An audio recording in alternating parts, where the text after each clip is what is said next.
একটি কলেজে পড়া মেয়ে রহস্যজনকভাবে খুন হয়।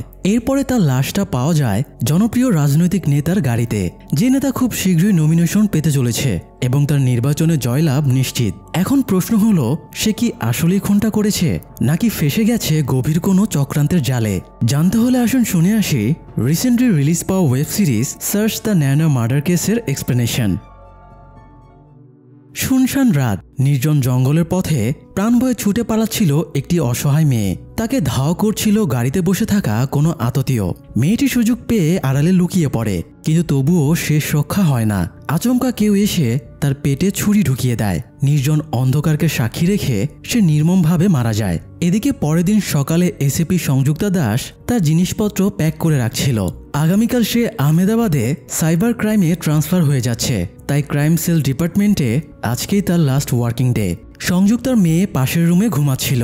সে মেয়েকে গিয়ে একবার দেখে নেয়। এ সময় তার স্বামী ভিশামের মেসেজ আসে। চাকরির কারণে অনেকদিন তাদের দেখা সাক্ষাৎ নেই। ভিশাম অধীর আগ্রহে অপেক্ষা করছিল কখন সংযুক্তা তার কাছে ফিরবে। সংযুক্তা ভিশামকে রিপ্লাই দিচ্ছিল। এ সময় তার কাছে ফোন আসে এবং জানানো হয় একটা বডি পাওয়া গেছে। এটা শুনে সংযুক্তা ডিউটিতে বের হবার জন্য রেডি হয়। বের হবার সময়ে সংযুক্তার মা বলে লাস্ট দিনও তাকে ডিউটিতে যাওয়া লাগছে। সংযুক্তা ফ্যামিলির চেয়ে নিজের ডিউটিকে বেশি প্রায়োরিটি দেয়, তাই সে দ্রুত ক্রাইম সিনে চলে যায়। সেখানে গিয়ে গাড়ি থেকে নামতেই সে দুটো ফায়ারিংয়ের আওয়াজ পায়, তাই সে অ্যালার্ট হয়ে যায় এবং খুব সাবধানে ভেতরে ঢোকে।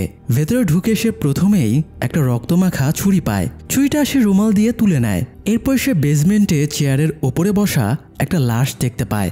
সংযুক্তা লাশের কাছে যেতেই সেটা আচমকা উঠে দাঁড়ায়। এতে সংযুক্তা কিছুটা চমকে ওঠে। এ সময় ডিসিপি সহ সংযুক্তার সহকর্মীরা আড়াল থেকে বেরিয়ে আসে। আসলে তারা সংযুক্তার লাস্ট ওয়ার্কিং ডে সেলিব্রেট করার জন্য তাকে সারপ্রাইজ দিতেই এসব করেছে। যাই হোক, এদিকে সারপ্রাইজ সামলে সংযুক্তা তার জিনিসপত্র ক্লিয়ার করতে বুড়োতে যায়। বুড়োতে ঢুকে দেখে তার ডেস্কে একজন টেবিলে পা তুলে বসে খাবার খাচ্ছে। সংযুক্তাকে দেখে ছেলেটা উঠে দাঁড়িয়ে হ্যান্ডশেকের জন্য হাত এগিয়ে দিয়ে নিজের পরিচয় জানায়, আমি এসিপি জয় কানোয়াল, আমি আপনার রিপ্লেসমেন্ট হিসেবে এসেছি। সংযুক্তা হ্যান্ডশেকে তেমন আগ্রহ দেখায় না। জয় বয়সে বেশ ইয়াং, তার কাজের অভিজ্ঞতাও অনেক কম, তবে ভাবের দিকে সে 16 আনা। দুজনে টুকটাক কথা বলছিল।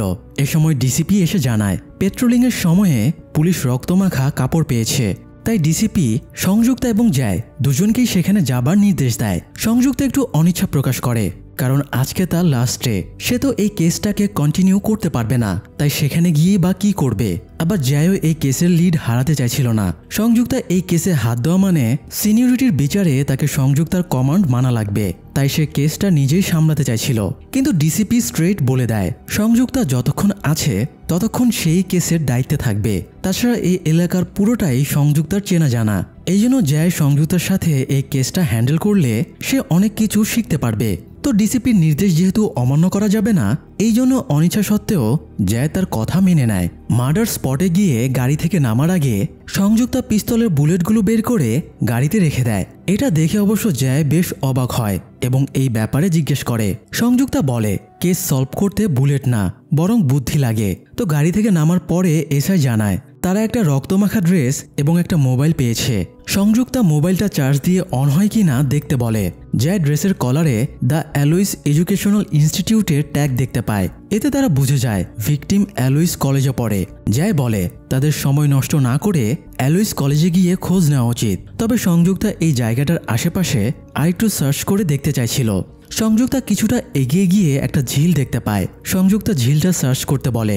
এতে জয় একটু বিরক্ত হয়। সে ভাবে সংযুক্তা অযথা সময় নষ্ট করছে। তাদের এখন কলেজেই যাওয়া উচিত, যাতে ভিকটিমের ব্যাপারে জানা যায়। দুজনেরই পদমর্যাদা যেহেতু এক, তাই এরা কেউই অন্যজনের কমান্ড মানতে চাইছিল না। যদিও সংযুক্তা সিনিয়র হওয়ায় জয়কে একটু বেশি চেপে রাখছিল। তো যাই হোক, এরপরে তারা অ্যালোইস কলেজে যায়। কলেজে আবার আজ প্রোগ্রাম হচ্ছিল। দুজন নেতা সেখানে এসেছিল, যার মধ্যে একজন সিনিয়র নেতা প্রদীপ, অন্যজন উদীয়মান নেতা তুষার। পরবর্তী নির্বাচনে দুজনেই নমিনেশন প্রত্যাশী। প্রদীপ শক্তিশালী নেতা হলেও রিসেন্টলি সোশ্যাল মিডিয়ায় তুষারের ব্যাপক ফ্যান বেস গড়ে উঠেছে। প্রদীপ তো খোঁচা দিয়ে তুষারকে বলেই দেয় ফেসবুকে ভোট হলে তুমি জিতবে। অবশ্য প্রদীপ তুষারকে হিংসা করছিল, কারণ তুষার বয়সে যেমন ইয়াং, তার চিন্তাভাবনাগুলো তেমনই ইয়াং জেনারেশন কেন্দ্রিক। সে সিক্রেটলি একটা অ্যাপ বানাচ্ছে, যে অ্যাপে মেয়েদের সুরক্ষা নিশ্চিত করা হবে। সামহাও প্রদীপ এই অ্যাপের ব্যাপারে জেনে গেছে। এই জন্য তুষার একটু বিচলিত হয়ে পড়ে। সে বিরক্ত হয়ে নিজের পিএ রাক্সা এবং ম্যানেজার সাহিলের কাছে জানতে চায় এতটা সিক্রেট ইনফরমেশন কিভাবে লিক হলো। তারাও কোনো সঠিক উত্তর দিতে পারে না। যাই হোক, তুষার আর প্রদীপ বক্তৃতার জন্য মঞ্চে উঠছিল। তখন সংযুক্তা টিম নিয়ে সেখানে যায় এবং জানায় তারা একটা রক্তমাখা হুডি পেয়েছে, যেটা এই কলেজেরই কোনো স্টুডেন্টের। তাই আজকে কলেজে যারা অ্যাবসেন্ট আছে সংযুক্তা তাদের লিস্ট চায়। রণদীপ ঝা নামের একজন টিচার জানায় আজ কলেজে 4 জন স্টুডেন্ট অ্যাবসেন্ট আছে। তারা হলো নায়না, লাবণ্য, ওজাস এবং আরাফ।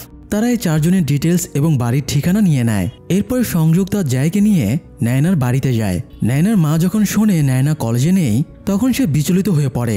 সে নায়নাকে ফোন করে, তবে তার ফোন বন্ধ দেখাচ্ছিল। সংযুক্তা জিজ্ঞেস করে নায়নার সাথে তার লাস্ট কখন কথা হয়েছিল। নায়নার মা জানায় নায়না গতকাল সন্ধ্যায় তার বান্ধবী লাবণ্যর বাড়িতে স্টাডি করতে গিয়েছিল। তারপর থেকে তাদের আর যোগাযোগ হয়নি। দেয়ালে নায়নার অনেক ফটো টানানো ছিল। সংযুক্তা সেখান থেকে মোবাইলে ফটো তুলে নেয়। ততক্ষণে নায়নার মা নায়নার বাবাকে ফোন করে নায়নার ব্যাপারে জানায়। নায়না কলেজে নেই শুনে নায়নার বাবা ধারণা করে নায়না তার বয়ফ্রেন্ড ওজাসের সাথে আছে। এই জন্য সে রাগ করে ওজাসের বাড়িতে যায় এবং নায়নার মাকে জানায় নায়না কোথায় আছে সে জানে। এই জন্য নায়নার মা সংযুক্তাকে জানিয়ে দেয় নায়নার খোঁজ পাওয়া গেছে। এটা শুনে সংযুক্তা এবং জয় বেরিয়ে যায়, কিন্তু নায়নার বাবা ওজাসের বাড়িতে গিয়ে দেখে সেখানে নায়না নেই, বরং ওজাস অন্য একটা মেয়ের সাথে সময় কাটাচ্ছে। তাই সে আবারও নায়নার মাকে ফোন করে সেটা জানিয়ে দেয়। তবে সংযুক্তা আর জয় ততক্ষণে চলে গিয়েছিল। তারা বের হতেই ইনফরমেশন পায় ঝিলের ভেতরে একটা গাড়ি পাওয়া গেছে। তাই দুজনে ঝিলের ধারে চলে যায়। ঝিল থেকে গাড়িটা তোলা হলে দেখা যায় গাড়ির ডিকিতে একটা লাশ রয়েছে, আর এটা নায়নার লাশ। ততক্ষণে নায়নার মিসিং এর ব্যাপারে সংযুক্তার সাথে কথা বলতে নায়নার বাবাও সেখানে চলে আসে। লোকটা অপ্রত্যাশিতভাবে নিজের মেয়ের লাশ দেখে পাগলের মতো আচরণ শুরু করে। তাকে আটকে নায়নার লাশটা ফরেন্সিক টেস্টের জন্য পাঠিয়ে দেওয়া হয়। সংযুক্তা গাড়িটা সার্চ করে জানতে পারে এটা তুষারের নির্বাচনী ক্যাম্পেইনের গাড়ি। এতে সে বেশ বিস্মিত হয়ে যায়। যে লোকটা প্রতিদিন নারী সুরক্ষা নিয়ে বক্তৃতা দিচ্ছে সে কি তবে মুখোশের আড়ালে ভয়ঙ্কর খুনি? যাই হোক, লাশ ফরেন্সিকের পরে ডাক্তার জানায় লাশের শরীরে অনেকগুলো ক্ষত আছে। সবচেয়ে বড় ক্ষত মাথার পেছনে। চুলের সাথে কাচের টুকরো পাওয়া গেছে, তাই হয়তো কেউ তাকে কাচের বোতল দিয়ে মাথায় আঘাত করেছিল। নায়নার পেটেও ছুরির আঘাতের দাগ রয়েছে। এছাড়া খুনের আগে হয়তো নায়নাকে রেপ করা হয়েছে। তবে যেহেতু দীর্ঘক্ষণ লাশ পানির ভেতরে ছিল তাই সিমেন্ট ট্রেস করা যায়নি। আর নায়নাকে পানিতে ফেলার আগে সে বেঁচে ছিল। ফুসফুসে পানি ঢোকার কারণে তার মৃত্যু হয়েছে। তো ফরেন্সিক রিপোর্ট নিয়ে তারা বের হচ্ছিল, তখন তাদের সাথে ডিসিপির দেখা হয়ে যায়। ডিসিপি জানায় ঘটনাস্থলের কাছাকাছি জায়গায় চাবির গোছা পাওয়া গেছে। সেটাকেও ফিঙ্গারপ্রিন্ট ট্রেসের জন্য ফরেন্সিকে পাঠাতে বলে। পাশাপাশি সংযুক্তাকে এই কেসের ইনভেস্টিগেশন কন্টিনিউ করতে বলে। এতে সংযুক্তা একটু অস্বস্তিতে পড়ে যায়, কারণ তার অলরেডি বিমানের টিকিট কাটা হয়ে গেছে। তার হাজবেন্ড তার জন্য অপেক্ষা করছে। তাছাড়া এখানে তার চাকরির মেয়াদও শেষ। তবুও ডিসিপি অর্ডার দেয় কেস সলভ না হওয়া পর্যন্ত সংযুক্তা এখান থেকে যেতে পারবে না। ডিসিপির অর্ডারে সংযুক্তা আর জয় দুজনেই বেশ আপসেট হয়। পুরো কেসটা সংযুক্তা হ্যান্ডেল করবে এটা ভেবেই জয় খুব জেলাস ফিল করছিল। এদিকে তুষার জানতে পারে সে সিক্রেটলি নারী সুরক্ষার জন্য যে অ্যাপটা বানাচ্ছিল সেম অ্যাপ আজকে প্রদীপ লঞ্চ করে দিয়েছে। অ্যাপের প্রতিটা ফিচারই সেম, একেবারে হুবহু কপি। এই জন্য তুষার রাক্সা এবং সাহিলকে বকাঝকা শুরু করে। এই অ্যাপটা নির্বাচনে তাদের ট্রাম্প কার্ড হতে পারত, কিন্তু সেই সুযোগটা তাদের হাতছাড়া হয়ে গেল। তারা অ্যাপটা বানানোর জন্য এত কষ্ট করলো, অথচ লাস্ট মুহূর্তে এসে প্রদীপ সেটা বাগিয়ে নিল। তো তারা এই একটা সমস্যা নিয়ে টেনশনে ছিল। তার উপরে আবার তাদের টেনশন বাড়িয়ে দিতে ওই মুহূর্তেই সংযুক্তা এবং জয় আসে। সংযুক্তা গাড়ির ফটোটা দেখিয়ে জানায় এই গাড়িতে নায়নার লাশ পাওয়া গেছে। ম্যানেজার সাহিল বলে এটা তুষারের পার্সোনাল গাড়ি না, বরং এটা নির্বাচনী ক্যাম্পেইনের গাড়ি। এরকম অন্তত 20টা গাড়ি তাদের কাছে আছে। সংযুক্তা জানতে চায় গত রাতে তুষার কোথায় ছিল। তুষার জানায় সে রাতে বাড়িতেই ছিল। তখন সংযুক্তা প্রুফ চায় তুষারের সাথে বাড়িতে আর কে কে ছিল। তুষার তখন বেকায়দায় পড়ে যায়। পরিস্থিতি সামাল দিতে তার পিএ রাক্সা মিথ্যা করে বলে গতরাতে সে তুষারের সাথে ছিল। তো জিজ্ঞাসাবাদের পরে সংযুক্তার তুষারকে সরাসরি সাসপেক্ট সন্দেহ করার আর সুযোগ থাকে না, কারণ একে তো সে বাড়িতেই ছিল, সেটার একজন সাক্ষীও আছে। আবার যে গাড়িতে নায়নার লাশ পাওয়া গেছে সেটা নির্বাচনী ক্যাম্পেইনের গাড়ি, তাই গাড়িটা যে কেউই ইউজ করতে পারে। এই জন্য সংযুক্তা তুষারের ওপরে কোনো অভিযোগ আনে না। তবে সে তুষারকে রিকোয়েস্ট করে সেজন্য এখনই এই ব্যাপারে মিডিয়ার সামনে কোনো স্টেটমেন্ট না দেয়। মিডিয়া এই ব্যাপারে জেনে গেলে তাদের ইনভেস্টিগেশনের সমস্যা হবে। আবার তুষারের দিকটা চিন্তা করলে সে যদি দ্রুত স্টেটমেন্ট না দেয় এবং পাবলিক যদি অন্য কোনো মাধ্যমে এই নিউজটা পেয়ে যায় তাহলে পাবলিক তাকে ভুল বুঝবে এবং তার রেপুটেশন নষ্ট হয়ে যাবে। তবুও সংযুক্তা তাকে কনভিন্স করে 2-1 দিনের সময় চেয়ে নেয়। তারা দুজনে মিলে ডিল করে তারা একে অপরকে ইনফর্ম না করে কোনো স্টেটমেন্ট দেবে না। তো পার্টি অফিস থেকে বের হবার পরে জয় সংযুক্তাকে একজনের ফটো দেখিয়ে বলে এই লোকটার নাম মুকেশ সাংলা, যে গাড়িতে ন্যানার লাশ পাওয়া গেছে মুকেশই সেই গাড়ির ড্রাইভার। মুকেশের চেহারা দেখেই মনে হচ্ছিল এ নির্ঘাত কোনো খুনি, তাই সে সহজেই ওদের সাসপেক্ট লিস্টে চলে আসে। তাছাড়া নায়নার মিসিং এর দিনে মুকেশ গাড়ি নিয়ে ন্যানার কলেজের সামনে গিয়েছিল। তারপর থেকে মুকেশও মিসিং, তার ফোনও অফ। তবে সংযুক্তা আর জয় খোঁজ লাগিয়ে মুকেশের লোকেশন ট্রেস করে ফেলে। তারা স্পটে যাবার পরে গাড়ি থেকে নামার আগে সংযুক্তা আবারও নিজের পিস্তলের বুলেটগুলো বের করে রাখে। তার এই কাজে জয় আবারও বিরক্ত হয়ে বলে বুলেট ছাড়া অ্যাকশনে যাওয়ার রিস্ক। সংযুক্তা বলে সে জাস্ট একটা ড্রাইভারকে ধরতে যাচ্ছে, কোনো গ্যাংস্টারকে ধরতে যাচ্ছে না। ড্রাইভার বুঝবে কিভাবে তার পিস্তলে বুলেট আছে নাকি নেই? তো গাড়ি থেকে নেমে তারা দুইজনে দুই দিকে গিয়ে মুকেশকে খুঁজতে শুরু করে। প্রথমে সংযুক্তা মুকেশের মুখোমুখি হয়ে যায়। মুকেশ সংযুক্তাকে একটা ভাঙা কাচের বোতল দিয়ে অ্যাটাক করে। তবে সংযুক্তা তাকে ডিফেন্ড করে নেয় এবং জিজ্ঞেস করে সে অ্যালোইস কলেজে কি করতে গিয়েছিল। মুকেশ জানায় সে ওখানে পার্টির জিনিসপত্র রাখতে গিয়েছিল, তবে তার হঠাৎ শরীর খারাপ হয়ে যায়, তার মাথা ঘুরছিল। এই জন্য সে কলেজের সামনে গাড়ি রেখে হাসপাতালে চলে যায়। পরে সে জানতে পারে এই গাড়িতে নাকি লাশ পাওয়া গেছে, এই জন্য সে পালিয়ে বেড়াচ্ছে। সংযুক্তা মুকেশকে ন্যানার ফটো দেখিয়ে জিজ্ঞেস করে সে এই মেয়েটাকে দেখেছে কিনা। মুকেশ জানায় সে ন্যানাকে দেখেছে, সে একটা মাথার খুলির সাথে ছিল। এইটুকু বলতেই হঠাৎ জয় এসে তাকে গুলি চালিয়ে দেয়। মুকেশের হাতে তখনও ভাঙা কাচের বোতলটা ছিল, তাই জয় ভেবেছিল মুকেশ সংযুক্তাকে অ্যাটাক করেছে, এই জন্য সে মুকেশকে গুলি চালিয়ে দেয়। তাই মুকেশ এবার ভয়ে ছাদের ওপর থেকে লাফ দেয় এবং সিরিয়াস ইনজুরিতে পড়ে। ফলে সংযুক্তার আর বাকি ইনফরমেশন জানা হয় না। এই বেয়াক্কেলি কাণ্ডের জন্য সংযুক্তা জয়কে বেশ বকাঝকা করে। যাই হোক, ডিউটি শেষ করে সংযুক্তা বাড়ি গিয়েই ফোনে ব্রেকিং নিউজের নোটিফিকেশন অ্যালার্ট পায়। সে নিউজ চেক করে দেখে ন্যানার লাশ পাওয়ার নিউজটা লিক হয়ে গেছে। পরের দিন তুষার এবং রাক্সা বিরক্ত হয়ে সংযুক্তার সাথে দেখা করে এবং জানতে চায় নিউজটা কিভাবে লিক হলো। তাদের মধ্যে তো ডিল হয়েছিল, তারা কেউ কাউকে না জানিয়ে স্টেটমেন্ট দেবে না। সংযুক্তা জানায় পুলিশ নিউজটা লিক করেনি, হয়তো অন্য কোনো মাধ্যম থেকে নিউজটা লিক হয়েছে। তবে সংযুক্তা ভরসা দিয়ে বলে ন্যানার লাশ যে তুষারের নির্বাচনী ক্যাম্পেইনের গাড়িতে পাওয়া গেছে এই ব্যাপারটা টপ সিক্রেট থাকবে, তাই তুষার যেন এখনো কোনো স্টেটমেন্ট না দেয়। এই নিউজটাও যদি লিক হয়ে যায় তাহলে ইনভেস্টিগেশনে অনেক সমস্যা ক্রিয়েট হবে। তো তদন্তের সুবিধার্থে তুষার আবারও সংযুক্তার কথা মেনে নেয়। এরপরে সংযুক্তা নিজের ডেস্কে গেলে জয় জানায় ঘটনাস্থলে ন্যানার যে ফোনটা পাওয়া গিয়েছিল সে ওই ফোনের সোশ্যাল মিডিয়া অ্যাকাউন্ট থেকে জানতে পেরেছে কয়েক মাস আগে ন্যানার সাথে ওজাসের রিলেশন ছিল। তারা জমিয়ে ডেটিং করছিল, কিন্তু পরবর্তীতে তাদের ব্রেকআপ হয়ে যায়। ব্রেকআপের পরে ন্যানা মুভ অন করলেও ওজাস তার পিছু ছাড়ছিল না। সে ক্রমাগত ন্যানাকে মেসেজ দিয়ে বিরক্ত করত। তাই জয় ধারণা করে হয়তো ওজাসই এই রাগে ন্যানাকে খুন করেছে। সংযুক্তার কাছে জয়ের সন্দেহটা বেশ লজিক্যাল লাগে, এই জন্য সে ওজাসের ব্যাপারে আরও ইনফরমেশন কালেক্ট করতে বলে। এদিকে তুষার এবং রাক্সা জাহ্নবী নামের এক পলিটিশিয়ানের সাথে ডিল করতে গিয়েছিল। জাহ্নবী অত্যন্ত পাওয়ারফুল নেত্রী, সে নির্বাচনে যে কাউকে পাশ বা ফেল করিয়ে দেবার ক্ষমতা রাখে, তবে সে স্বার্থ ছাড়া এক পাও হাঁটে না। এই জন্য তুষার জাহ্নবীর সাথে ডিল করে। নির্বাচনে জাহ্নবী তুষারকে সাপোর্ট দেবে, বিনিময়ে নির্বাচনে পাশ করলে সে জাহ্নবীর মেডিকেল কলেজের বাজেট পাশ করিয়ে দেবে।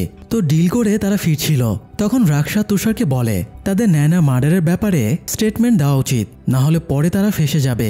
নির্বাচনের আগে একটা ইস্যু যদি সামনে এসে যায় তাদের ক্যারিয়ার শেষ হয়ে যাবে। তবে তুষার এখনও সংযুক্তার উপরই ভরসা করেছিল, কিন্তু এটাই তার জন্য কাল হয়ে দাঁড়ায়। কোনোভাবে মিডিয়ায় লিক হয়ে যায় তার গাড়িতেই ন্যানার লাশ পাওয়া গেছে, তাই মিডিয়া তার পেছনে লেগে যায়। সে কোনো রকমে গাড়ি থেকে নেমে কার্যালয়ে ঢুকে পড়ে। অন্যদিকে সংযুক্তা এবং জয় ন্যানার কলেজে গিয়েছিল। ন্যানা যে রাতে মিসিং হয়েছিল সেই রাতে কলেজে উৎসব হচ্ছিল।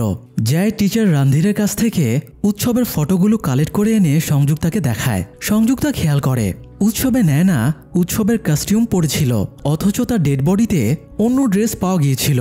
তাছাড়া উৎসব শেষ হয়েছিল রাত 10:30টায়, আর ন্যানা 9টা বা 9:30টার ভেতরেই উৎসব থেকে বেরিয়ে গিয়েছিল। অর্থাৎ ন্যানা উৎসবের সময় না, বরং উৎসব থেকে যাবার পরে মিসিং হয়েছিল। তো উৎসবে কি হয়েছিল বিস্তারিত জানার জন্য তারা প্রথমে ন্যানার বান্ধবী লাবণ্যকে জিজ্ঞাসাবাদ করে। লাবণ্য জানায় ন্যানা ভালোভাবে উৎসবে এনজয় করছিল, তবে রাত 8:30টার দিকে সে কাজ আছে বলে বেরিয়ে গিয়েছিল। তারা লাবণ্যকে নয়না আর ওজাসের রিলেশনের ব্যাপারে জিজ্ঞেস করলে সে জানায় ওদের ব্রেকআপের পরে ওজাস বারবার নয়নাকে ফোন মেসেজ দিয়ে বিরক্ত করত। লাবণ্যের জিজ্ঞাসাবাদ শেষ হলে তারা ওজাসকে জিজ্ঞাসাবাদ করে। ওজাস জানায় তাদের 1 মাস আগেই ব্রেকআপ হয়ে গেছে আর সে উৎসবের দিনে নয়নার সাথে কোনো কথাবার্তা বলেনি। তো এটা শুনে যায় তাকে উৎসবের একটা ফটো বের করে দেখায়। ফটোর ব্যাকগ্রাউন্ডে ওজাসকে নয়নার সাথে কথা বলতে দেখা যাচ্ছিল। এবার তাই কথা ঘুরিয়ে ওজাস বলে নয়নাকে এই কস্টিউমে সুন্দর লাগছিল। সে এটাই নয়নাকে বলতে গিয়েছিল। জয় ওজাসের কোনো কথাই বিশ্বাস করছিল না, কারণ সে 1 বছরে 5 বার কলেজ থেকে সাসপেন্ড হয়েছিল, তার মধ্যে 2 বার গাঁজা খাওয়ার জন্য আর 3 বার মেয়েদের ইফটিজিং করার জন্য। জয় ওজাসের ওপরে সমস্ত অভিযোগ দিয়ে তাকে চেপে ধরছিল।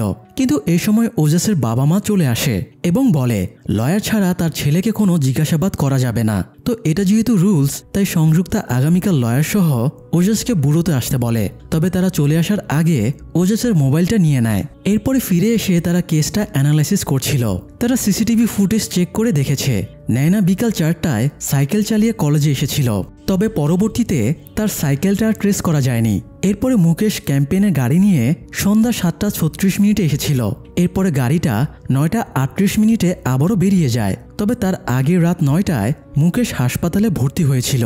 তাহলে মুকেশ যদি 9টায় হাসপাতালে ভর্তি হয়, তাহলে 9:38 গাড়িটা কে বাইরে নিয়ে গেল? তার মানে নিশ্চয়ই গাড়িটা অন্য কেউ চালিয়েছে। এছাড়া ওজাস সন্ধ্যা 7টার সময় গাড়ি নিয়ে কলেজে ঢুকেছিল, তবে এরপরে সে আর গাড়ি নিয়ে কলেজ থেকে বের হয়নি। তাই জয় আবারও ওজাসকেই সন্দেহ করছিল। তো জয় যখন এই ব্যাপারগুলো অ্যানালাইসিস করছিল, সংযুক্তা তখন এভিডেন্সের মোবাইলটা ঘাটাঘাটি করছিল। তো গ্যালারি চেক করে নয়নার সাথে অন্য একটা ছেলের ফটো দেখতে পায়। এই ফটোতে নয়না উৎসবের কস্টিউম পরেছিল, অর্থাৎ নয়না উৎসব থেকে বেরিয়ে এই ছেলেটার সাথেই সময় কাটাতে গিয়েছিল। আর এই ছেলেটা হলো তাদের আরেক ক্লাসমেট আরাব ত্রিপাঠী। জয় ফটোটা দেখে বলে একটু আগে কলেজের বাথরুমে তার আরাবের সাথে দেখা হয়েছিল। ছেলেটা অদ্ভুত, তার হাতে মাথার খুলির ট্যাটু ছিল। এই কথাটা শুনে সংযুক্তার মুকেশের কথাটা মনে পড়ে। সে নয়নাকে কোনো মাথার খুলির সাথে দেখেছিল, তার মানে মুকেশ হয়তো আরাবের হাতের ট্যাটুর কথাই বলেছিল। তো আরাফ আর নয়না যে জায়গায় ফটোটা তুলেছে সেটা কলেজেরই কোনো বেসমেন্টের জায়গা। তাই সংযুক্তা আর জয় আবারও কলেজে চলে যায় এবং বেসমেন্টটা খুঁজতে শুরু করে। ফটোর ব্যাকগ্রাউন্ড ফলো করে তারা একটা সিক্রেট বেসমেন্ট খুঁজে পায়। সেখানে গিয়ে তারা নয়নার আইডি কার্ডও পেয়ে যায়। এছাড়া সেখানে ভাঙা কাচের বোতল, মেঝেতে রক্তের ফোঁটা এবং রক্তে মাখামাখি একটা বিছানা পায়। আর এসব দেখে তারা শিওর হয়ে যায় এখানে নয়নাকে হত্যার চেষ্টা করা হয়েছে। একটু পরে ফরেন্সিক টিম এসে সব এভিডেন্স কালেক্ট করে নেয়। এখানে ড্রাগেরও ট্রেস পাওয়া যায়, কিন্তু নয়নার প্রাথমিক ফরেন্সিক রিপোর্টে ড্রাগের কথা উল্লেখ নেই। নয়না ড্রাগ সেবন করত কিনা সেটা আগামীকাল ডিটেলস রিপোর্টে জানা যাবে। এছাড়া সেদিন রাতে আরাফ এবং ওজাসের এক্সাক্ট লোকেশন কোথায় ছিল এটাও তারা এখনো জানতে পারেনি। এই ব্যাপারগুলো না জানা পর্যন্ত তাদের তদন্ত এগোচ্ছিল না। এদিকে মিডিয়া তাদের ইচ্ছে খুশি মতো নয়না মার্ডারের গল্প সাজাতে শুরু করে। নিউজে তুষারকে পুরোপুরি ফাঁসিয়ে দেওয়া হয়। এতে প্রতিপক্ষ নেতা প্রদীপও সুযোগ পেয়ে যায়। সেও সুযোগ কাজে লাগিয়ে তুষারের বিরুদ্ধে স্টেটমেন্ট দেয়। এছাড়া তারা জানতে পারে জাহ্নবী চুক্তি ভেঙে তুষারের বদলে প্রদীপকে সাপোর্ট দিচ্ছে। বেকায়দায় পড়ে তুষার রাক্সা এবং সাহিলকে নিয়ে আলোচনায় বসে। তারা ভাবে সংযুক্তাকে বিশ্বাস করে তারা অনেক বড় ভুল করে ফেলেছে। তুষারের আগেই স্টেটমেন্ট দেওয়া উচিত ছিল। তারা নেক্সটে কি করবে এটা নিয়ে আলোচনা করছিল। এ সময় উত্তেজিত কিছু জনতা পার্টি অফিসে ঢুকে পড়ে এবং তুষারের মুখে কালি লেপটে দেয়। জনপ্রিয়তার তুঙ্গে থাকা নেতা এক মুহূর্তেই তলানিতে নেমে যায়। রাক্সা তুষারের মুখের কালি মুছে দেবার সময়ে তার সিকিউরিটি বাড়ানোর কথা বলে। তবে তুষার জানায় যেখানে সে একটা মেয়েকে সিকিউরিটি দিতে পারে না, সেখানে সে নিজের সিকিউরিটি বাড়াবে কোন লজ্জায়। তবে এই সমস্ত ঘটনা যেমন ইনফরমেশন লিক, অ্যাপ ডেভেলপমেন্টে লেট করা, এসবের জন্য রাক্সার সাহিলকে সন্দেহ হচ্ছিল। রাক্সা জানায় মেয়েদের সুরক্ষার জন্য অ্যাপ তৈরি হচ্ছে, এটা তারা 3 জন ছাড়া আর কেউ জানতো না। তাহলে প্রদীপ সেই ম্যাপ কিভাবে বানিয়ে ফেললো? হতে পারে সাহিলই ইনফরমেশন লিক করেছে। কিন্তু তুষার জানায় সাহিল তার ছোটবেলার বন্ধু, সে সাহিলকে পুরোপুরি ট্রাস্ট করে। সাহিল কখনোই তার সাথে বেইমানি করবে না। সাহিলের ওপরে অভিযোগ আনায় সে উল্টো রাক্সাকেই ঝাড়ি মারে। অন্যদিকে নিউজটা লিক হওয়ায় ডিসিপি বেশ আপসেট হয়। সে সংযুক্তাকে ডেকে ঝাড়ি মারলে সংযুক্তা জানায় তাদের পক্ষ থেকে নিউজটা লিক হয়নি, হয়তো তুষারের গ্রুপের কেউই নিউজটা লিক করেছে। কিন্তু মাধ্যম যেটাই হোক, নিউজ যেহেতু লিক হয়েছে তাই এখন পুলিশ স্টেটমেন্ট দিতে বাধ্য। না হলে মিডিয়া পুলিশকেই টার্গেট করে গল্প বানাতে শুরু করবে। বাইরে প্রেস অপেক্ষা করছিল। ডিসিপি সংযুক্তা এবং জয়কে নিয়ে প্রেসের সামনে যায় এবং কেসের ব্যাপারে অফিসিয়ালি জানায়, পাশাপাশি অ্যানাউন্স করে দেয় সংযুক্তা এই কেসটা লিড করবে। এখন যেহেতু সংযুক্তাই অফিসিয়ালি কেসের দায়িত্ব পেয়ে গেল, তাই জয় আরও বেশি আপসেট হয়ে যায়। এদিকে সাহিল তুষারকে পরামর্শ দিয়েছিল সে যেন সোশ্যাল মিডিয়া লাইভে এসে স্টেটমেন্ট দেয় এবং নিজেকে ডিফেন্ড করে। যদিও রাক্সার এই প্ল্যানটা পছন্দ হচ্ছিল না, সে বলছিল এটা করলে সবকিছু আরো গড়বড় হয়ে যাবে। তবুও তুষার সাহিলের কথা মতো লাইভে আসে। প্রথমে তুষারের পক্ষেই কমেন্টস পড়ছিল, কিন্তু হঠাৎই বট বাহিনীর অ্যাটাক শুরু হয়। আজে বাজে কমেন্টসে ভরে ওঠে। বট বাহিনী তাকে খুনি, রেপিস্ট ইত্যাদি বলে শেমিং করতে শুরু করে। আবার অনেকে অভিযোগ করে তুষারের স্ত্রীর সাথেও একই ঘটনা ঘটেছিল, সেও এমন রহস্যজনকভাবে মারা গিয়েছিল। এত সব আজে বাজে কমেন্টস আর সহ্য করতে না পেরে তুষার মাঝপথেই লাইভ বন্ধ করে দেয়। এবার তুষারের সাহিলের ওপরে কিছুটা সন্দেহ জন্মায়, তাই সে তার একজন লোককে হায়ার করে সাহিল এবং প্রদীপের অ্যাকাউন্টস চেক করার জন্য। সে দুজনের ডিটেলস ঘেটে জানতে পারে সাহিল প্রদীপের কাছে ইনফরমেশন পাঠায়নি, তবে অ্যাপের ইনফরমেশন তুষারের অফিস থেকেই কেউ প্রদীপের কাছে মেইল করে পাঠিয়েছে। সে তুষারকে সেই মেইল আইডিটা দিয়ে দেয়, তবে তুষার সন্দেহ করে এটা হয়তো সাহিলের মেইল অ্যাকাউন্ট। তাই সে সাহিলকে ডেকে তার ওপরে দোষারোপ করে এবং তাকে নিজের ম্যানেজার পদ থেকে সরিয়ে দেয়। এদিকে সংযুক্তা এবং জয় ন্যানার বাবা মাকে জিজ্ঞাসাবাদের জন্য ডেকেছিল। ন্যানার মা জানায় ন্যানা অত্যন্ত নম্রভদ্র মেয়ে। সে প্রেম তো দূরে থাক, ছেলেদের সাথে কথাও বলে না। সে ড্রিঙ্ক করা তো দূরে থাক, চা কফিও খায় না। মানে সব মায়েরাই নিজের সন্তানের ব্যাপারে যেমনটা ভাবে আর কি। তবে ন্যানার বাবা নিজের মেয়ের ব্যাপারে জানতো। সে জানতো ওজাসের সাথে ন্যানার রিলেশন ছিল। এমনকি একদিন ন্যানা লাবণ্যর বাড়িতে যাবার নাম করে ওজাসের বাড়িতে সময় কাটাতেও গিয়েছিল। সেখানে ড্রিঙ্ক করে ন্যানা টালমাটাল হয়ে বাবাকে ফোন দিয়ে তাকে নিয়ে যেতে বলেছিল। বাচ্চা মেয়ে ভুল করে ফেলেছে ভেবে সেদিন ন্যানার বাবা মেয়েকে আর কিছু বলেনি। হয়তো সে জানতো না সন্তানকে শাসন করাটাও জরুরি। তো মেয়ের ব্যাপারে অজানা এসব কথা জানতে পেরে ন্যানার মা ভীষণ কষ্ট পায়। যাই হোক, জিজ্ঞাসাবাদ শেষে জয় লাবণ্যকে জিজ্ঞাসাবাদ করতে যায়। লাবণ্য জেনে শুনে প্রতিটা কথাই মিথ্যা বলে। এমনকি সেদিন রাতে তার ন্যানার সাথে ঝগড়া হয়েছিল, সেই ব্যাপারটাও সে গোপন করে। অন্যদিকে সংযুক্তা আরাফকে জিজ্ঞাসাবাদ করছিল। তবে আরাফ যতটা ঠান্ডা মাথায় সংযুক্তাকে হ্যান্ডেল করে, তাতে সংযুক্তা তার কাছে সুবিধা করতে পারে না। আরাফ জানায় বেসমেন্টের ওই জায়গাটা সে স্মোকিংয়ের জন্য ইউজ করে, তবে জায়গাটা খোলা বিধায় অন্যদেরও সেখানে যাতায়াত আছে। তাই রক্ত পাওয়া গেছে মানে যে আরাবই খুন করেছে সেটা সংযুক্তা প্রমাণ করতে পারবে না। সংযুক্তা আরাবের সাথে কথা বলে বুঝতে পারে এই বয়সেও সে ক্রাইমে এক্সপার্ট। সে যদি অপরাধী হয়ও তবুও তাকে ধরাটা সহজ হবে না। তো জিজ্ঞাসাবাদ শেষ করে বেরিয়ে আসার পরে জয় সংযুক্তাকে বলে তার ধারণা আরাফ আর ওজাস দুজনে মিলে ন্যানাকে খুন করেছে। ব্রেকআপের পরে ন্যানা নিয়মিত ওজাসকে রিজেক্ট করেছিল। এই জন্য হয়তো ন্যানার ওপরে প্রতিশোধ নেবার জন্য ওজাস আর আরাফ মিলে প্ল্যান বানিয়েছিল। তারা কৌশলে প্রথমে ন্যানাকে ড্রাগ খাওয়ায়, এরপরে তাকে বেসমেন্টে নিয়ে গিয়ে রেপের চেষ্টা করে। ন্যানা সায় না দিলে রেগে গিয়ে তাকে কাচের বোতল দিয়ে আঘাত করে। প্রচুর রক্তক্ষরণ হওয়ায় তারা ভাবে ন্যানা মরে গেছে। এই জন্য তারা ন্যানার লাশটা বাইরে ফেলে আসার সিদ্ধান্ত নেয়, কিন্তু নিজেদের গাড়িতে নিলে রক্ত মেখে যাবে। তবে সৌভাগ্যবশত তুষারের ক্যাম্পেইনের গাড়িটা চাবিসহ সেখানেই পার্ক করা ছিল, তাই তারা ওই গাড়িতে করেই ন্যানাকে বাইরে নিয়ে আসে। কিন্তু জয়ের এই থিওরিতেও কিছু সমস্যা ছিল। সংযুক্তা বলে ন্যানার বন্ধুদের কাছেও সে শুনেছে ন্যানা ড্রাগ সেবন করতো না। তাছাড়া ওজাস যে কলেজ থেকে বাইরে বেরিয়েছিল তারও কোনো ট্রেস নেই। শুধুমাত্র অনুমানের ওপরে ভিত্তি করে তারা কাউকে অ্যারেস্ট করতে পারবে না। পরের দিন ন্যানার টক্সোলজি রিপোর্টও চলে আসে এবং জানা যায় ন্যানার শরীরে ড্রাগ অথবা অ্যালকোহলের ট্রেস পাওয়া যায়নি। তার মানে জয়ের থিওরিটা ভিত্তিহীন হয়ে গেল। এদিকে ওজাস লয়ার সহ স্টেটমেন্ট দিতে এসেছিল। সংযুক্তা জানতে চায় ন্যানার সাথে ওজাসের ব্রেকআপ কেন হয়েছিল। ওজাস জানায় তার সন্দেহ ছিল ন্যানা অন্য কারোর সাথে ডেট করছে। সে সবসময় ফোনে বিজি থাকতো, তাকে এড়িয়ে চলতো। এমনকি উৎসবের দিনেও ন্যানা কারোর সাথে ফোনে বিজি ছিল। ওজাস এই ব্যাপারে ন্যানাকে জিজ্ঞেস করতে গেলে সে ক্ষেপে যায় এবং উৎসব থেকে বেরিয়ে যায়। এবার সংযুক্তা জানতে চায় ওই দিন ওজাসের গাড়ি সারা রাত কলেজের সামনে কেন পার্ক করা ছিল।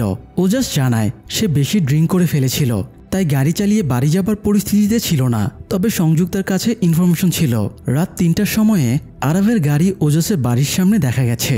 ওজাস ব্যাপারটা এড়িয়ে বলে সে এই ব্যাপারে কিছু জানে না। তো ওজাস যেহেতু লয়ার সাথে করে এনেছিল তাই সংযুক্তা তাকে আর বেশি প্রশ্ন জিজ্ঞেস করার সুযোগ পায় না। রাতে জয় একটা পাবে যায় এবং ন্যানার কলেজের দুটো স্টুডেন্টকে টার্গেট করে। সে তাদের সাথে ভাব জমায় এবং ইনিয়ে বিনিয়ে নায়নার ব্যাপারে জানার চেষ্টা করে। সে তাদের একজনের কাছে একটা ভিডিও পায়। ভিডিওতে নায়না এবং ওজাসকে ঘনিষ্ঠ অবস্থায় দেখা যাচ্ছিল। ভিডিওটা সিক্রেট বেসমেন্টে রেকর্ড করা হয়েছে। এই ভিডিওটা অলরেডি কলেজের গ্রুপে ভাইরাল হয়ে গেছে। জয় বুড়োতে ফিরে এসে সংযুক্তাকে ভিডিওটা দেখায়। ভিডিওটা দেখে সংযুক্তা নিজেও বেশ হকচকিয়ে যায়। সে সারা রাত ধরে ভিডিওটা অ্যানালাইসিস করে, তবে সে একটা ব্যাপার মেলাতে পারছিল না। এই ভিডিওটা আরাফ অথবা ওজাস রেকর্ড করেছে। এই ভিডিওটা তো তাদের বিরুদ্ধে এভিডেন্স হিসেবে কাজ করবে। ভিডিওর কারণে উল্টো তারা ফেসে যাবে। তবুও তারা কেন ভিডিওটা কলেজের গ্রুপে ভাইরাল করলো, এই ব্যাপারটা কিছুতেই সংযুক্তার মাথায় ঢুকছিল না। এরই মধ্যে আবার আরেক ভেজাল হয়ে যায়। কলেজের বেসমেন্টের মেঝে এবং বিছানা থেকে যে রক্ত পাওয়া গিয়েছিল সেটা টেস্ট করে জানা যায় ওটা ও পজিটিভ রক্ত, অথচ নায়নার ব্লাড গ্রুপ বি পজিটিভ। তাই ওখানে পাওয়া রক্ত কোনোভাবেই নায়নার না। তাছাড়া নায়নার চুলের সাথে আটকে থাকা কাচের টুকরো এবং বেসমেন্টে থাকা কাচের বোতলের টুকরো ম্যাচ করছিল না। এই রিপোর্টটা পুরো সমীকরণই ওলটপালট করে দেয়। ওই রক্ত যদি নায়নার না হয় তাহলে ওই রক্ত কার? এই ব্যাপারটা সংযুক্তাকে কনফিউশনে ফেলে দেয়। সংযুক্তার সন্দেহ হচ্ছিল এই ভাইরাল ভিডিওটার ভেতরে কোনো কারসাজি আছে। সে টেকনিশিয়ান দিয়ে ভিডিওটা চেক করায় এবং জানতে পারে ভিডিওর মেয়েটা নায়না না, বরং অন্য কেউ। অন্য কারো চেহারার ওপরে ডিপ ফেক অ্যাপের মাধ্যমে নায়নার চেহারা বসিয়ে দেওয়া হয়েছে।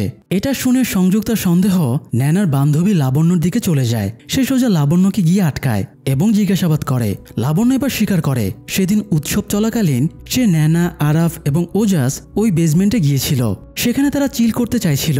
আরাফ নায়নাকে ব্যাড টাচ করার চেষ্টা করলে নায়না খেপে যায় এবং বাইরে বের হয়ে যায়। তবে লাবণ্য তাকে পেছন থেকে আটকে বলে এগুলো কমন, এগুলো করলে সমস্যা কি? এছাড়া লাবণ্য জানায় সে নায়নার এক্স বয়ফ্রেন্ড ওজাসকে পছন্দ করে, তারা এখন রিলেশনে আছে। এটা শুনে নায়না আরো খেপে যায় এবং বলে ওজাস খুব বাজে একটা ছেলে, সে প্লে বয়, নেশাখোর, বখাটে, এই জন্য ওর সাথে সে ব্রেকআপ করে নিয়েছিল। তবে লাবণ্য নায়নার কথা শুনে না। দুজনের মধ্যে ঝগড়া হয়ে যায় এবং নায়না চলে যায়। এরপরে লাবণ্য আর ওজাস ইন্টিমেট হবার প্রস্তুতি নিচ্ছিল। তবে লাবণ্য খেয়াল করে আরাফ তাদের দুজনের ভিডিও করছে, তাই সে দ্রুত উঠে আরাফের কাছ থেকে ফোনটা কেড়ে নিতে গেলে তাদের মধ্যে হাতাহাতি হয়। তখন একটা বিয়ারের বোতলে লেগে লাবণ্যর হাত কেটে যায়। বেসমেন্টে যে রক্তের ট্রেস পাওয়া গেছে সেটা লাবণ্যর, আর ন্যানার ফেস বসিয়ে যে ভিডিওটা ভাইরাল হয়েছে সেটাও লাবণ্যর। ন্যানার বাজে ব্যবহারের প্রতিশোধ নিতে লাবণ্যর ফেসে ওরা এডিট করে ন্যানার ফেস বসিয়ে দিয়েছিল। লাবণ্য ন্যানার ব্যাপারে আরও বেশ কিছু ইনফরমেশন শেয়ার করে, যেমন ন্যানা বেশ কিছুদিন ধরে ডিপ্রেশন এবং টেনশনের মাঝে ছিল। সে ঠিকমতো ক্লাস করতো না, খুব বেশি কথাও বলতো না। তাছাড়া তার কাছে সেকেন্ড আরেকটা মোবাইলও ছিল, যেটার ব্যাপারে সে কাউকে কিছু জানাতো না। এই মোবাইল দিয়ে সে অন্য কারোর সাথে যোগাযোগ করত। লাবণ্য ন্যানার বইয়ের ভেতরে ভাসি যাবার টিকিটও পেয়েছিল। সে ভাসি কেন কি কাজে যেত সেটা লাবণ্য জানতে পারেনি। সে সংযুক্তাকে টিকিটটা দিয়ে দেয়। বুড়োতে ফিরে এসে সংযুক্তা জয়কে একটা থিওরি বলে নায়না ব্যাগে এক্সট্রা ড্রেস এনেছিল, অর্থাৎ তার অন্য কোথাও যাওয়ার প্ল্যান ছিল। সে উৎসবের ড্রেস বদলে ব্যাগে রাখা ড্রেস পরে অন্য কোথাও যায়। নায়নাকে সিসিটিভি ফুটেজে দেখা যায়নি, কারণ সে সামনের গেট দিয়ে বের হয়নি, সে বের হয়েছে পেছনের গেট দিয়ে। পেছনের গেটে যেহেতু সিসিটিভি ক্যামেরা নেই তাই তাকে ট্রেস করা যায়নি। নায়নার ফোন 8টার সময় অফ হয়ে যায়, কারণ ফোনে চার্জ ছিল না। সে ফোনে চার্জ দেবার ব্যবস্থাও করেনি, কারণ তার কাছে সেকেন্ড ফোন ছিল। সে এই ফোনটা কোনো স্পেশাল মানুষের সাথে যোগাযোগের জন্য ইউজ করত, আর সেই লোকটা হয়তো চাইতো না কেউ জানুক ন্যানার সাথে তার যোগাযোগ আছে। আর এই লোকটা অবশ্যই ন্যানার কোনো ক্লাসমেট না, হতে পারে সে বাইরের কোনো বিবাহিত লোক যে সবার সাথে লুকিয়ে ন্যানার সাথে পরকীয়া করছিল। তারা আলোচনা করছিল, তখন হঠাৎ জয়ের খেয়াল হয় পুলিশ ন্যানার ব্যাগটা খুঁজে পেয়েছে। সে এভিডেন্স বক্স থেকে ব্যাগটা এনে সংযুক্তাকে দেখায়। এই ব্যাগটার দাম 4 লাখেরও উপরে, খুবই রেয়ার এবং ফ্যাশনেবল ব্যাগ। এটা ন্যানার পক্ষে এটা অ্যাফোর্ড করা সম্ভব না। তার মানে ন্যানার সিক্রেট বয়ফ্রেন্ড হয়তো তাকে ব্যাগটা গিফট করেছিল। যাই হোক, কে ন্যানার বয়ফ্রেন্ড হতে পারে এটা নিয়ে যায় আরেকটু ঘাটাঘাটি করে একটা অ্যাপের ব্যাপারে জানতে পারে। ন্যানার কলেজের অনেকেই প্রাইভেট চ্যাটিংয়ের জন্য অ্যাপটা ইউজ করে। যদিও ন্যানার ফোনে অ্যাপটা ছিল না, তবুও সন্দেহ থেকে যায় ফোনের মেমোরি ডিটেল ফাইল চেক করায় এবং দেখা যায় নায়নার ফোনও এই অ্যাপটা ইনস্টল করা ছিল। যে অ্যাপের হিস্ট্রি বের করে জানতে পারে এই অ্যাপে নায়নার টিচার রণধীর ঝায়েরও অ্যাকাউন্ট রয়েছে, আর এই অ্যাপের মাধ্যমে এই দুজনের মাঝে অনেক চ্যাটিং হয়েছে। যদিও মেসেজগুলো সব ডিলিট করে দিয়েছে, তাই জানা যায়নি তারা কি ব্যাপারে কথা বলেছে। এছাড়া নায়না ভাসি যাবার জন্য টিকিট কেটেছিল। জয় খোঁজ নিয়ে জানতে পেরেছে পুরো কলেজে শুধুমাত্র রণধীরের বাড়ি ভাসিতে, তাছাড়া তার অতীত ব্যাকগ্রাউন্ডও ভালো না। আগের কলেজে সে একটা ছাত্রীর সাথে রিলেশনে জড়িয়েছিল বলে সেই কলেজ থেকে তাকে বের করে দেওয়া হয়েছিল। আবার গতরাতে সংযুক্তা থিওরি বানিয়েছিল নায়না হয়তো বিবাহিত কারোর সাথে রিলেশনে আছে। এই ব্যাপারটাও রণধীরের সাথে মিলে যাচ্ছিল, সে বিবাহিত এবং ওয়াইফের সাথেই থাকে। এই জন্য হয়তো সে এই সিক্রেট অ্যাপে নায়নার সাথে চ্যাটিং করত। তো ইনকোয়ারির জন্য সংযুক্তা আর জয় রণধীরের বাড়িতে চলে যায়। বাড়িতে রণধীর ছিল না, তবে তার প্রেগনেন্ট স্ত্রী সুপ্রিয়া ছিল। জয় সুপ্রিয়াকে এটা সেটা প্রশ্ন করে ব্যস্ত রাখছিল।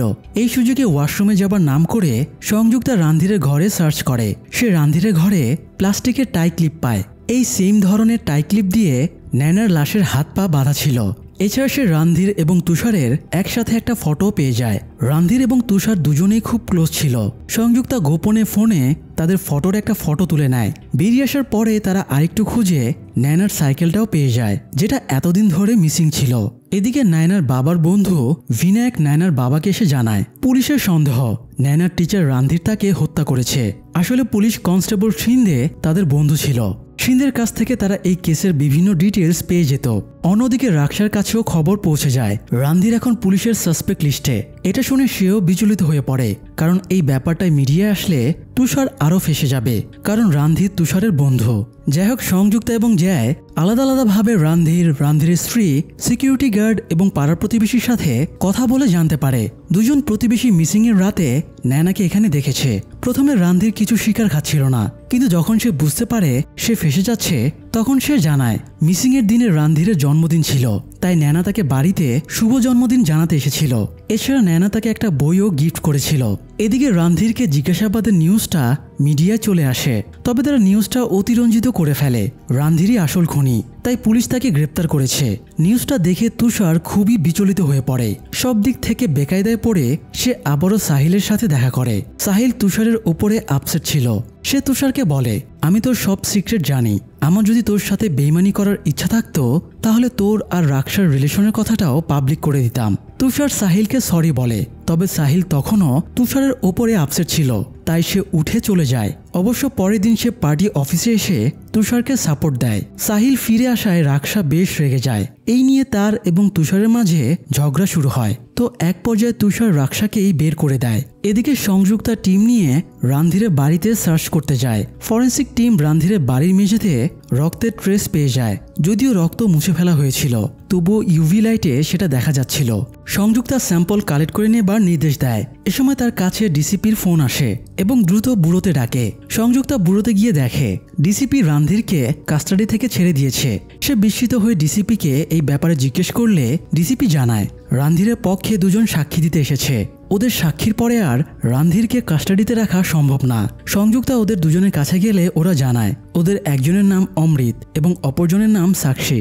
রণধীর এদের দুজনকে আগে প্রাইভেট পড়াতো, তো সেদিন রাতে এরাই রণধীরের বাড়িতে এসেছিল। আসলে এরা একে অপরকে ভালোবাসে, কিন্তু তাদের ফ্যামিলি মানছিল না, তাই ওরা বিয়ে করে পালিয়ে রণধীরের বাড়িতে ওঠে। সাক্ষীর পরিবার ওদেরকে খুঁজে বেড়াচ্ছিল, ওদের পেলেই কচুকাটা করবে, তাই ওরা ভয় পাচ্ছিল। রণধীর ভরসা দেয় সে ওদেরকে হেল্প করবে।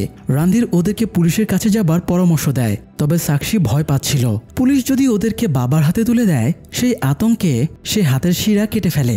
রণধীরের বাড়িতে যে রক্তের ট্রেস পাওয়া গেছে সেটা সাক্ষীর রক্ত। তো পরে সাক্ষীকে হাসপাতালে নিয়ে যাওয়া হয়। সাক্ষী এবং অমৃত সংযুক্তাকে হাসপাতালের কাগজপত্র দেখায়। হাসপাতালে বিল পর্যন্ত রণধীরই পে করেছিল।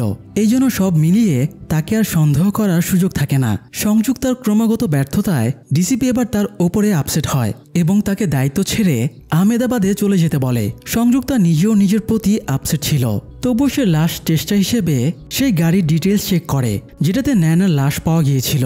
ট্রান্সপোর্ট কোম্পানির ডিটেলস অনুযায়ী মুকেশ যখন গাড়ি নিয়ে কলেজে গিয়েছিল তখন গাড়িতে বেশি তেল ছিল না, কিন্তু তারা যখন ঝিল থেকে গাড়িটা উদ্ধার করেছিল তখন সেটাতে প্রায় হাফ ট্যাঙ্ক পরিমাণ তেল ছিল। তার মানে যে গাড়িটা নিয়ে বেরিয়েছিল সেই গাড়িতে তেল ভরেছে। আর গাড়িটা যেহেতু কলেজ থেকে ঝিল পর্যন্ত নিয়ে যাওয়া হয়েছিল, তাই এই রুটেই কোনো পাম্প থেকে তেল লোড করা হয়েছে। এই জন্য সংযুক্তা আর জয় তেল পাম্পের ব্যাপারে খোঁজ নিতে শুরু করে এবং একটা তেল পাম্প পেয়েও যায়। তারা সিসিটিভি ফুটেজ চেক করছিল। এই সময় সংযুক্তার কাছে বাড়ি থেকে ফোন আসে, তাই সে জয়কে সেখানে রেখে বাড়িতে চলে যায়। বাড়িতে তার হাজব্যান্ড এসেছিল। সংযুক্তা আজকাল করে ভিশামকে অপেক্ষা করাচ্ছিল, এই জন্য সে নিজেই চলে এসেছে। ভিশাম সংযুক্তাকে স্ট্রেট কাট বলে দেয়, কাল সকালে আমাদের ফ্লাইট, তুমি যদি আমাদের সাথে যেতে চাও তাহলে চলো, না হলে সম্পর্কটা ভেঙে দেওয়াই বেটার। সংযুক্তা জানায় কেস কমপ্লিট হোক বা না হোক সে অবশ্যই তাদের সাথে যাবে। এদিকে জয় সিসিটিভি ফুটেজে সেই লোকটাকে দেখতে পায় যে গাড়িটাতে তেল ভরতে এসেছিল, আর এই লোকটা হলো ন্যানার বাবার বন্ধু বিনায়ক। বিনায়কের ব্যাপারে বিস্তারিত জানতে তারা ন্যানার বাড়িতে যায়। ন্যানার মা ভাবতেও পারছিল না বিনায়ক এরকম কিছু করতে পারে। এরই মধ্যে জয় ন্যানার ঘর থেকে বিনায়কের লেখা একটা লাভ লেটার উদ্ধার করে। বিনায়ক তার বন্ধুর মেয়েকে লাভ লেটার পাঠিয়েছে। এটা দেখে তারা সবাই বিস্মিত হয়ে যায়। বুড়োতে ফিরে আসার পরে সংযুক্তা জয়কে জিজ্ঞেস করে সে বিনায়কের ব্যাপারে ডিটেলস বের করেছে কিনা। জয় জানায় আগে বিনায়ক গুন্ডাগিরি করত, শুধু বিনায়কই না বরং ন্যানার বাবা উদ্ধাপও গুন্ডা ছিল। 3-4 বছর আগে শারদ নামের একটা ছেলে ন্যানাকে লাইন মারার চেষ্টা করছিল। বিনায়ক সেটা জানতে পেরে শারদকে এতটা মারধর করেছিল যে বেচারার পুরো ফ্যামিলি এলাকা ছেড়ে পালিয়ে যায়। তাই বলা যায় বিনায়কের জন্য খুন খারাপই কঠিন কিছু না। তবে সংযুক্তা বুঝতে পারছিল না বিনায়কের সাথে কলেজের কি কানেকশন।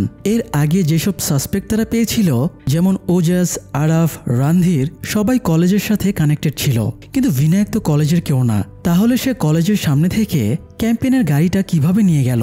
জয় একটা থিওরি বলে ন্যানা বিনায়ককে সোশ্যাল মিডিয়া থেকে ব্লক করে দিয়েছিল, তাই হয়তো ন্যানাকে দেখতে সে কলেজে গিয়েছিল। ঢোকার সময় সে হয়তো পেছনের গেট ইউজ করেছিল, এই জন্য সিসি ক্যামেরায় তাকে দেখা যায়নি। ভেতরে গিয়ে ন্যানাকে অন্য ছেলেদের সাথে দেখে হয়তো সে জেলাস ফিল করছিল। সে তখনই রাগ, জেদ, জেলাসি থেকে ন্যানাকে মারার প্ল্যান করে ফেলে। ভাগ্যক্রমে সে ক্যাম্পেইনের গাড়িটা খোলা পেয়ে যায়, তাই গাড়িতে উঠে বসে। এরপরে ন্যানা কলেজ থেকে বের হলে সে ন্যানাকে ফলো করতে শুরু করে এবং সুযোগ বুঝে তাকে ঘায়েল করে। জয়ের থিওরি মোটামুটি লজিক্যাল হলেও সংযুক্তার সেটা বাস্তব বলে মনে হচ্ছিল না। তারা কেসের ব্যাপারে টুকটাক আলোচনা করছিল। তখন সংযুক্তা বলে আমি অ্যাকশনে যাবার সময়ে পিস্তল থেকে গুলি বের করে রাখি। এর কারণ কি তুমি জানো? আসলে কয়েক বছর আগে আমার গুলিতে একজন নিরীহ লোক মারা যায়। সেই অপরাধ বোধ থেকেই আমি এটা করি, যাতে আমার হাতে আর কোনো নিরীহ লোক মারা না যায়। সংযুক্তার এতদিনে প্রমোশন পেয়ে ডিসিপি হবার কথা ছিল। সেই ইনসিডেন্টসের কারণে তার প্রমোশনও আটকে যায়। তো যাই হোক, সকালে ফ্লাইট, তাই সংযুক্তা দ্রুত কেসটা সলভ করতে চাইছিল। এই জন্য সে এভিডেন্স বক্স থেকে আবারও ন্যানার মোবাইলটা বের করে চেক করে। সে সিক্রেট চ্যাটিং অ্যাপটাও চেক করে। এবার সে ন্যানার ব্লক লিস্ট চেক করে এবং স্কোরপিয়াস 95 নামের একটা অ্যাকাউন্ট পায়। এই অ্যাকাউন্টে ন্যানা প্রচুর চ্যাটিং করেছে, আবার অডিও কলেও কথা বলেছে।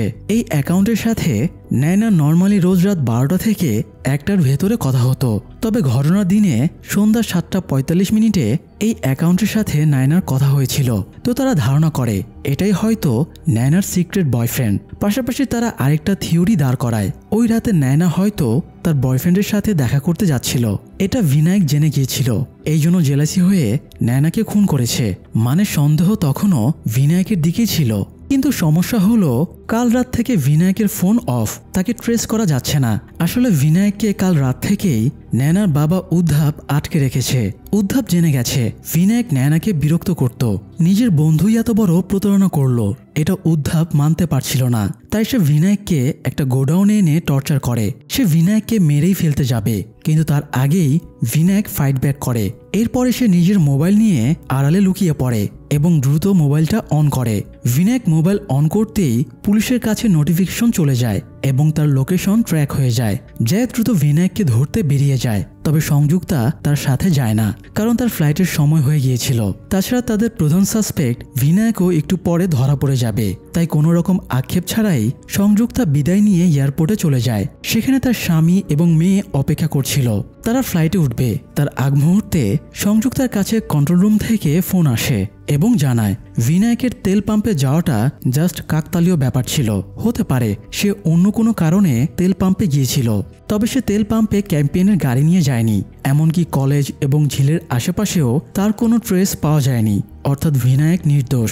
ঘটনাচক্রে সে জাস্ট ফেসে গেছে। সংযুক্তা কথাটা জ্যায়কে জানাবে, কিন্তু তার আগেই তার কাছে রাক্সার ফোন আসে। রাক্সা সংযুক্তাকে জানায়, সেদিন আমি আপনাকে মিথ্যা স্টেটমেন্ট দিয়েছিলাম। নয়না যেদিন মার্ডার হয় সেদিন আমি তুষারের সাথে ছিলাম না। অ্যাকচুয়ালি তুষার কোথায় ছিল আমি সেটাও জানি না।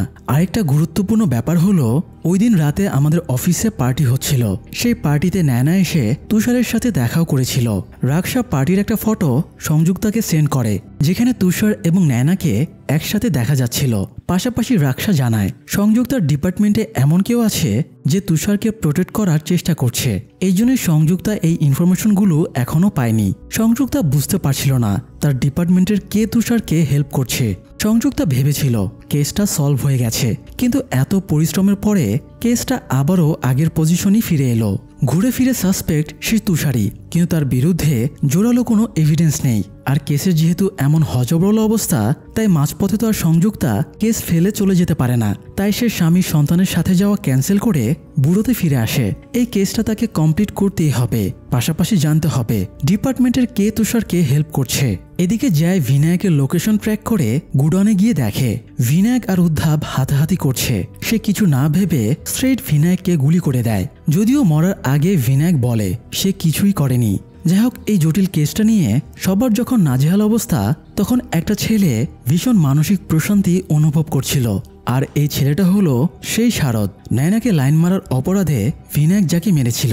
অ্যাপের মাধ্যমে নয়না স্করপিয়াস 95 নামের যে অ্যাকাউন্টের সাথে চ্যাটিং করত, সে অ্যাকাউন্টটা আসলে শারদের। তবে কি সেই পুরো প্ল্যানটা জেনারেট করেছে? হয়তো প্ল্যান সাকসেস হবার পরে সে অ্যাকাউন্টটা ডিলিট করে দেয়। আপাত দৃষ্টিতে সে একই সাথে নয়না এবং ভিনায়ক দুজনের ওপরেই প্রতিশোধ নিয়ে ফেলে। কিন্তু সেই কি নয়নার আসল খুনি?